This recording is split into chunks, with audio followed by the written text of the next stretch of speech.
अस्सलाम वालेकुम। मेरा जो आज का प्रेजेंटेशन का टॉपिक है वो है ब्लोम्स एंड जॉर्गेनसन थ्योरी और एक है वर्नर्स कोऑर्डिनेशन चेन थ्योरी। अब हम देखते हैं कि ब्लोम्स एंड जॉर्गेनसन ने अपनी थ्योरी में क्या क्या स्ट्रक्चर प्रपोज की है। कोऑर्डिनेशन कंपाउंड्स को अंडरस्टैंड करने के लिए ब्लोमस्टैंड और जॉर्गेनसन एक थ्योरी पेश की। इसको बेसिकली जो है दो साइंटिस्ट ने प्रपोज किया, एक ब्लोमस्टैंड जो कि स्वीडिश केमिस्ट था और दूसरा जॉर्गेनसन जो कि एक डेनिश केमिस्ट था। इस थ्योरी को ब्लोमस्टैंड ने प्रपोज किया और इसको जॉर्गेनसन ने जो है वो रिजेक्ट किया था।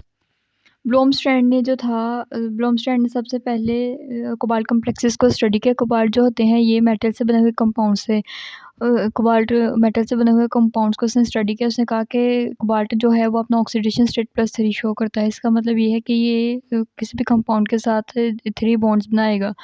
मॉडर्न केमिस्ट्री हमें ये बताती है कि कोबाल्ट जो है ये 6 बॉन्ड्स बनाता है किसी भी कंपाउंड के साथ। इस स्ट्रक्चर को जो है वो उसने प्रपोज तो कर दिया। अब इसकी एक्सपेरिमेंटल वेरिफिकेशन जब उसने की, उसने कहा कि अगर मैं किसी भी कंपाउंड में 3 इक्विवेलेंट सिल्वर नाइट्रेट का सॉल्यूशन ऐड करूँ तो मुझे 3 इक्विवेलेंट सिल्वर क्लोराइड मिलेगा। इसकी रीज़न ये है कि जो सारे के सारे क्लोरीन हैं वो आयोनाइजेबल हैं। अब जैसा कि ये स्ट्रक्चर हमें दिखाया गया, कोबाल्ट हेक्सा नाइट्रेट, इसमें जो है कोबाल्ट सेंट्रल मेटल एटम है और इसके साथ जो है अमोनिया अटैच है। अमोनिया ने कोबाल्ट ने जो है वो 3 बॉन्ड्स बनाए हैं जैसे कि हमने पीछे पढ़ा है, और जो क्लोरीन है वो इसके टर्मिनल एंड्स पे कंसिस्ट है। और जो भी क्लोरीन जो है अगर सेंट्रल मेटल एटम के साथ डायरेक्टली अटैच ना हो बल्कि कोई लिगेंड्स बीच में आ जाए तो वो क्लोरीन जितने भी होंगे वो आयोनाइजेबल होंगे।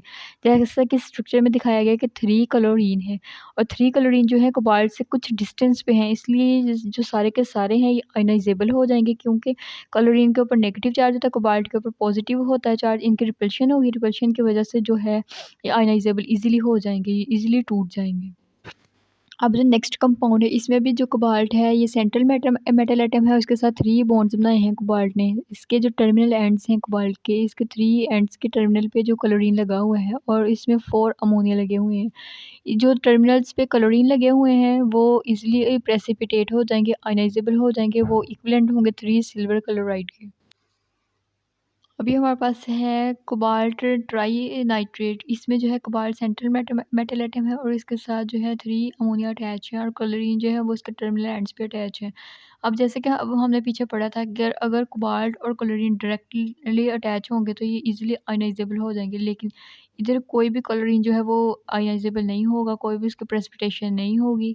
इस थ्योरी में जो है ये इधर जो है ये एक ड्रॉबैक है इसका। इसमें जो है वो जॉर्गेनसन ने और वर्नर ने दोनों ने मिलके बहुत ज़्यादा रिसर्च की, काफ़ी ज़्यादा टाइम उन्होंने लगाया, बट उनको कोई सही वाला रिज़ल्ट नहीं मिला कि क्यों नहीं प्रेसिपिटेट हुआ। तो लास्ट में उन्होंने यही कह दिया कि ये शायद क्लोरीन जो है इनएक्टिव होगी, बट ये इसकी कोई सही वाली रीज़न नहीं है कि ये क्यों नहीं प्रेसिपिटेट हुआ। तो इधर जो है वर्नर की थ्योरी फेल हो जाती है। अब जो ये स्ट्रक्चर इसमें कोबाल्ट जो है सेंट्रल मेटल एटम है और इसके साथ जो है वो 4 अमोनिया अटैच है और क्लोरीन जो है टर्मिनल एंड्स पे अटैच है। और जो टर्मिनल एंड्स पे क्लोरीन 2 अटैच हैं ये आयोनाइजेबल हो जाएंगे और ये है 3 इक्विवेलेंट सिल्वर नाइट्रेट के इक्वल हो जाएगा कंपाउंड। अब नेक्स्ट है हमारे पास वर्नर्स कोऑर्डिनेशन थ्योरी। इस थ्योरी को जो है अल्फ्रेड वर्नर ने 26 एज में जो है वो प्रपोज किया। इस थ्योरी को जो है वो इनऑर्गेनिक केमिस्ट्री की सबसे फेमस थ्योरी और बहुत ही ज़्यादा मतलब कि अच्छी जो थ्योरी माना जाता है, उसका नाम है कोऑर्डिनेशन थ्योरी। इसको फादर ऑफ कोऑर्डिनेशन केमिस्ट्री भी कहा जाता है। इसने इसमें जो है वैलेंसीज और इनके कॉम्प्लेक्सेस वगैरह को फर्स्ट टाइम स्टडी किया और इसके जो है इसने 3 इंपॉर्टेंट पोस्टुलेट्स दिए। वन बाय वन हम उनको डिस्कस करते हैं। इसके इम्पोर्टेंट पोस्टुलेट्स हम उनमें उन देखते हैं। इसने कहा था कि most elements have 2 types of valencies in complexes के जो एलिमेंट्स हैं वो उनके 2 तरह की वैलेंसीज़ होती हैं, एक प्राइमरी वैलेंसी और एक होती है सेकेंडरी वैलेंसी। प्राइमरी वैलेंसी जो होती है ये सेंट्रल मेटल एटम की जो है ऑक्सीडेशन स्टेट को रिप्रेजेंट करती है और इसके ऊपर पॉजिटिव या नेगेटिव चार्ज हो सकता है और ये इजीली आयनाइजेबल हो सकती है। मतलब अगर हम आयन का रिएक्शन करवाएँगे या फिर ये कुछ भी करवाएँ तो ये जो है वो टूट सकती है, आयंस में कन्वर्ट हो सकती है। और इसको हम जो है डॉटेड लाइन से रिप्रेजेंट करते हैं प्राइमरी वैलेंसी को। अब है नेक्स्ट पोस्टुलेट के सेकेंडरी वैलेंसी। सेकेंडरी वैलेंसी जो होती है किसी भी कोई भी कोऑर्डिनेट जो कंपाउंड होता है उसके कोऑर्डिनेशन नंबर को रिप्रेजेंट करती है और ये जो होती है ये आयनाइजेबल नहीं होती और इस पे इसके ऊपर सिर्फ नेगेटिव चार्ज होता है, पॉजिटिव नहीं होता। ये नेगेटिव हो सकती है या फिर ये न्यूट्रल हो सकती है और इसको हम जो है वो डैश लाइन से रिप्रेजेंट करते हैं। अब ये हमारे पास है प्राइमरी वैलेंसी की एग्जांपल, ये है कोबाल्ट हेक्सानाइट्रेट। इसमें जो है प्राइमरी वैलेंसी वो है +3 अब नेक्स्ट हमारे पास है आयरन साइनाइड। इसमें जो है प्राइमरी वैलेंसी वो +4 होती है और सेकेंडरी वैलेंसी जो है वो 6 है। प्राइमरी वैलेंसी हम जैसे कि पढ़ा है पॉजिटिव या नेगेटिव हो सकती है, +4 या फिर -4। और जो सेकेंडरी होती है ये सिर्फ नेगेटिव हो सकती है, 6 है। अब ये नेक्स्ट हमारे पास है कि वर्नर ने जो है ये कॉम्प्लेक्सेस की वो उसकी रिप्रेजेंटेशन की ज्योमेट्री की कोई कंपाउंड जिसमें कितने बॉन्ड होंगे वो उसकी ज्योमेट्री कैसी होगी, ये इसका जो सारा कुछ है वो वर्नर ने रिप्रेजेंट किया था। अब हम वन बाय वन उनको आगे डिस्कस करते हैं।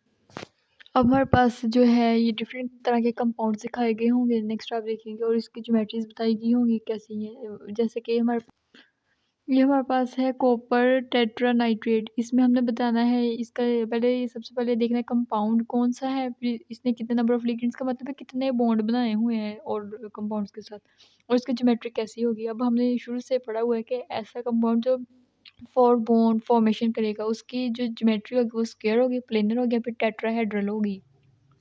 अब नेक्स्ट हमारे पास है कोबाल्ट हेक्सानाइट्रेट। इसमें जो है वो इसने 6 नंबर ऑफ बॉन्ड्स है इसमें बनाए हुए और कंपाउंड्स के साथ, और हमने पढ़ा हुआ है ऐसा कंपाउंड जो 6 बॉन्ड्स में उसकी जो ज्योमेट्री वो ऑक्टाहेड्रल होगी, हेक्सागोन होगी, या फिर ट्राइगोनल प्रिज्म होगी।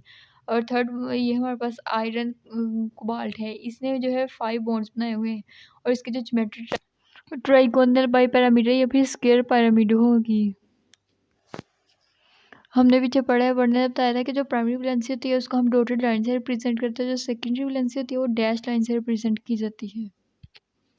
अब जैसे कि हमारे पास ये स्ट्रक्चर है कोबाल्ट हेक्सानाइट्रेट। इसमें कोबाल्ट जो है सेंट्रल मेटल एटम है। हम कोबाल्ट को जो सेंटर में कोबाल्ट जो है इसको सेंटर में रखेंगे और इसके साथ जो है 6 NH3 अटैच करेंगे।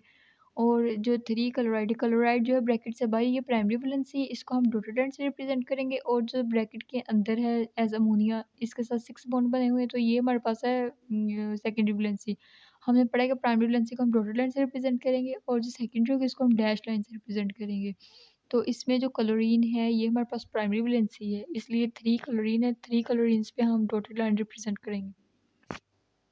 अब नेक्स्ट हमारे पास है कोबाल्ट पेंटानाइट्रेट। इसमें जो है ब्रैकेट के बाद 2 क्लोरीन है और एक ब्रैकेट के अंदर क्लोरीन है। ये सारे जो हैं ये हमारे पास है प्राइमरी वैलेंसी। इसको हम जो है टर्मिनल्स पे शो करवाएंगे। कोबाल्ट जो है इसको सेंटर में रखेंगे और इसके साथ जो है 3 NH3 ग्रुप अटैच करेंगे। जो NH3 है ये हमारे पास सेकेंडरी वैलेंसी है, इसलिए हम इसको डैश लाइन से रिप्रेजेंट करेंगे, और जो क्लोरीन है ये हमारे पास प्राइमरी वैलेंसी है, इसलिए हम इसको जो है 3 क्लोरीन को डॉटेड लाइन से रिप्रेजेंट करेंगे। अब जैसा कि हमारे पास नेक्स्ट है कोबाल्ट ट्राइक्लोराइड और कोबाल्ट टेट्राक्लोराइड। जो कोबाल्ट टेट्राक्लोराइड है इसमें जो है ये एक क्लोरीन हमारे पास ब्रैकेट के बाहर है और 2 हमारे पास अंदर है।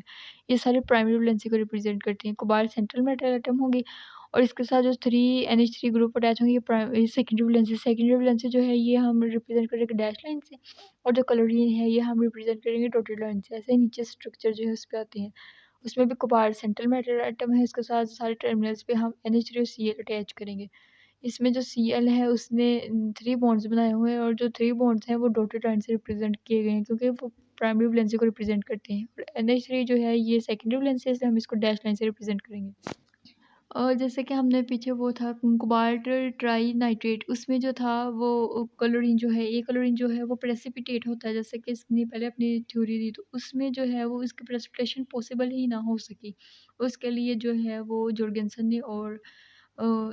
ने बहुत ज़्यादा अटेम्प्ट्स की, लेकिन बहुत ज़्यादा रिसर्च करने के बाद भी उसको जो है वो अपना जवाब ना मिल सका कि क्यों क्लोरीन यहाँ पे प्रेसिपिटेट नहीं हो रहा, इसलिए इसकी जो है वो चेन थ्योरी फेल हो जाती है यहाँ पे। वर्नर ने एक पोस्टुलेट ये दिया कि मेटल और लिगेंड का जो है हम ये एक स्ट्रॉन्ग बॉन्ड होता है, स्ट्रॉन्ग बॉन्ड को जो है हम स्क्वायर ब्रैकेट के अंदर पुट कर लेंगे और जो वीक बॉन्ड होंगे वो ब्रैकेट के बाहर रहेंगे। ये वर्नर्स का पोस्टुलेट था। वर्नर्स की जो थ्योरी है वो इन 3 पोस्टुलेट के बेसिस पे जो है वो सही मानी जाती है। फर्स्ट है प्रेसिपिटेशन मेथड, सेकंड है मोलर कंडक्टेंस एंड थर्ड है साइक्रोस्कोपिक मेजरमेंट्स। इनके बेसिस पे हम इसके पोस्टुलेट को सही माने जाते हैं। वर्णन ने जो था ये पोस्टुलेट में आपने बताया कि जो स्ट्रॉन्ग बॉन्ड होता है हम उसको डैश लाइन से रिप्रेजेंट करते हैं और जो वीक बॉन्ड होता है उसको हम डॉटेड लाइन से रिप्रेजेंट करते हैं। अब जो था जो न्यू साइंटिस्ट था उसने जो स्ट्रक्चर अपना सिडविक ने प्रपोज किया, उसने ये बताया कि ये स्ट्रॉन्ग बॉन्ड वीक बॉन्ड्स को हम जो है इसने अपनी थ्योरी में बताया हम इसको स्क्वायर ब्रैकेट के ज़रिए नहीं सेपरेट कर सकते।